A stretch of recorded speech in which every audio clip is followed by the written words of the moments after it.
This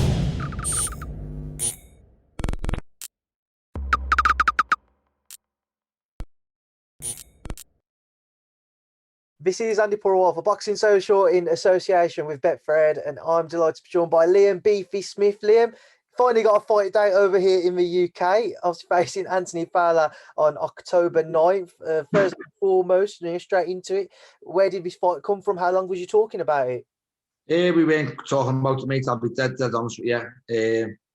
Eddie mentioned me on an interview for Fowler and a bit, and I called his bluff, and he called mine, and he made it. I said make it next, and he's made it. So I called his bluff, and he called mine. So that's what I'm trying to point out to people. Don't get it twisted. I asked for this fight, not him. Fowler didn't call my name. I asked for it, not him. Are you surprised the fight got made?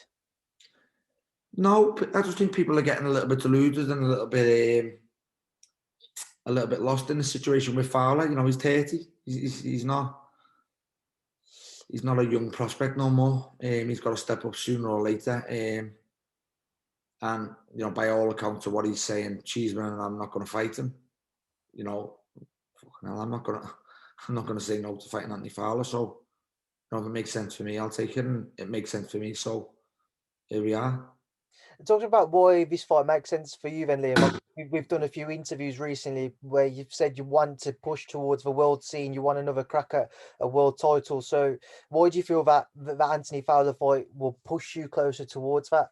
It won't, it won't, mate, to be honest with you. I'll be dead honest with you. It won't. And, I said this in negotiation for it. It's a fight that I know I can get my teeth into with the pride, the bragging rights, and he's a lad that I know over knuckle down with it. I said to my own manager, I haven't given the time of day, the airtime and whatnot when he's mentioned in interviews. But if that's the route we're going, and then once I know it's done, I'll be vocal about it. And that's where we're at. So I said in kind of negotiations for it, no, this is a fight for me to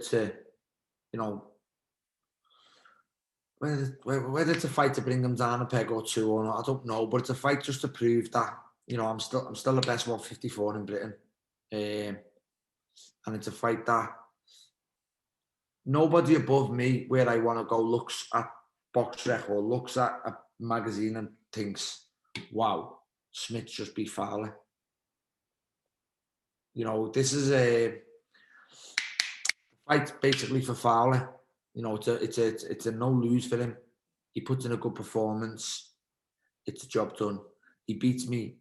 He's on to the next level. If I beat him, I'm the favourite. So it's a no lose for him. But it goes to show you how confident I am in this fight.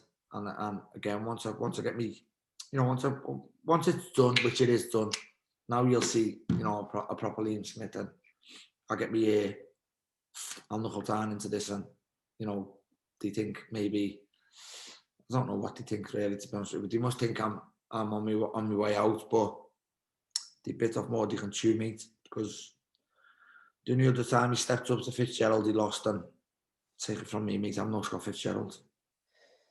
Other than loads of bragging rights, the chance to get back out, get back active again so soon after your last bout, what are the benefits for you, Liam, with this Fowler fight? As you mentioned, it doesn't push you back towards that world scene if you are victorious. So what do you feel you gain from it?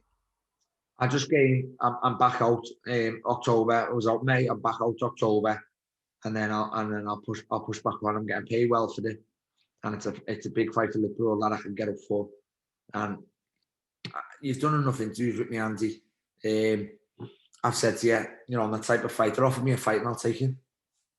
Offer me a fight in my back garden, I'll take it. And this was no different.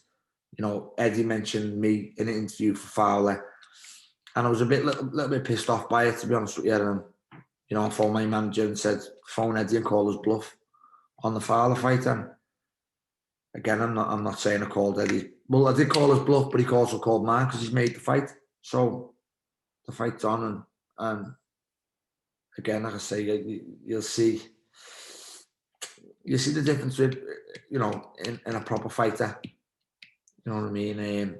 I'm no light welterweight to be fought the other day, and you know, I'm a solid 154, and I'm a solid 154 who's there till the end. You know, he's not.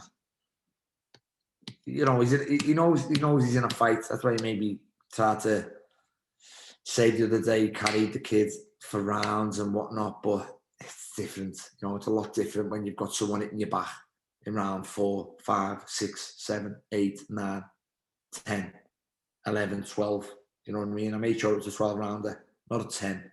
What he's been fighting beforehand. But they're not stupid. You know, he'll come with his own game plan. He'll come with Shane will have his own game plan. But I'll be brutally honest with you, mate. He's a 3-4 round fighter. He's got a very good jab, and he'll listen to Shane for 3 or 4. And once he starts feeling the pace, so he doesn't budge anybody, he goes back to what he knows best. And that's when I'll walk right through him. So that's what I want to come on to. Before we do come on to his fight last night with Muller, just with your fight, see you tweet 2 emojis, the knife and the butter. Obviously, the same there, you know, like hot knife through butter. Is that how comfortable the night's work you feel you all have? Yeah, no, I just think I don't, you know, I'm not comfortable at all. He's a good fighter. I'm not discrediting him, and he's a bad fighter. You know, he's a good fighter, but I just think stylistically wise, and again, I think he's very effective. He's got a good jab, a good straight 1-2. Besides that, I can't sit here and tell you lads. I don't think he's got anything else about him. He's got a lovely jab when he uses it. He's got a good straight 1-2. Besides that, I don't think he's got much else. I don't think, you know, he doesn't wing the body well. You know, he throws them a little bit up the middle. He doesn't really wing around the sides. I don't think he does anything good up close. So I'll be, again, brutally honest with you. I just think after 4 rounds, and that's what I said, after 4 rounds, I think I'll go through him like a knife through butter. That's something I'm gonna say. So you 100% confident this fight ends with the distance and obviously in your favour? Yeah, of course. Yeah, I wouldn't have took this fight if you know, if I didn't think that. Again, if you know, if I lose to Fowler, get slated, I lose to Fowler, finished. I took this fight because I'm 1,000,000% confident. You know, the right leaves returns up, 100% fit, I win. And again, I keep judging. I keep like reverting back to you've known me a long time, Andy. I can't sit here and tell you lies. And the same as what I watched last night, the same as what I tweeted last night. I can't sit and I'm not going to tweet bullshit. I can only see the fight going one way. So let's just touch on last night, his stoppage win against Rico Muler. Just reflect on that for me, Liam. What did you make of it? You know, it was he boxed all okay. You know, I think Muller was blown light welterweight. You know, he lost to Ponce, who beat Ritson. Fought his whole career at welterweight. Anybody who can make 10 stone is a light welterweight. You know what I mean? So, but you know, he openly said he was trying to get rounds in. I already think that's in his mind because he knows I'm there for the long haul. He knows I'm going to be pushing 8, 9, 10, 11, 12. So he probably wanted to take a box in his own head and get some rounds in. But you know, once the bell starts, you don't carry fighters, and he never carried Rico Muller last night. He got it with his fair share of shots, but he done well. You know, his jab was good, and he got to stop it. So I'm not going to criticize too much on that, and I'm not going to judge him too much on that either.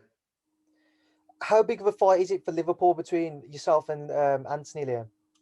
Yeah, it's a big fight. Obviously, you know, it's 2 big characters, it's 2 big names, it's 2. You know, we've been known throughout the years of like the amateurs, and obviously he was a good amateur. He went to Common Games, he went to the Olympics. I ended up winning the British title and win the world title. So, you know, we're both known, we're both liked, we're both disliked, but obviously you've seen the reaction yesterday once it was announced. You know, this will sell, no bother, and you know we'll it'll be a big night for Liverpool, very big. Just a couple of things. Obviously, previously when we spoke, we mentioned the Tim Tszyu fight. Did anything come of that?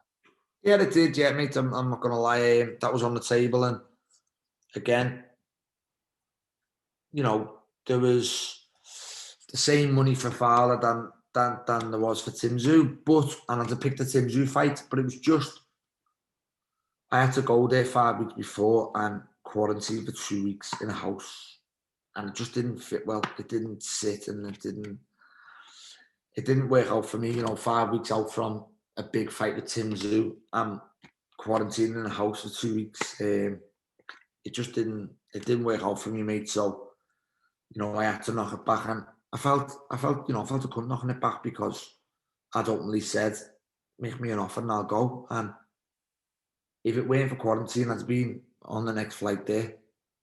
There's no questions about that. It was just the fact that 5 weeks out from a big fight with Tim Tszyu, he wanted me to quarantine in a house and train for 2 weeks in a living room. No other fight in the world would have done it. So, take the pride and the ego out of me. It didn't work. Final thing, Liam, obviously we've seen Callum Smith training out in stateside with Buddy McGirt. Just talk to me about that, their link up, the reason behind it, from what you know. Yeah, obviously I knew they were going to link up. I knew Buddy come to Liverpool to train Callum. He loved it. He loved his knowledge. He's a Hall of Fame fighter, and he's a very, very good coach. So I knew it was going to happen, and I spoke to Callum since he's been out there. He's loving it. So I'm looking forward to seeing what they've worked on, and I'm looking forward to seeing them being linked together. Obviously, just to confirm with yourself, your training situation hasn't changed from your last fight? Nope, same coaches. Right, perfect. Right, Liam, we'll leave it there now. I'll leave you to enjoy the rest of your Sunday. Appreciate your time, and thank you for speaking to Boxing Social. Nice one, mate. Thank you.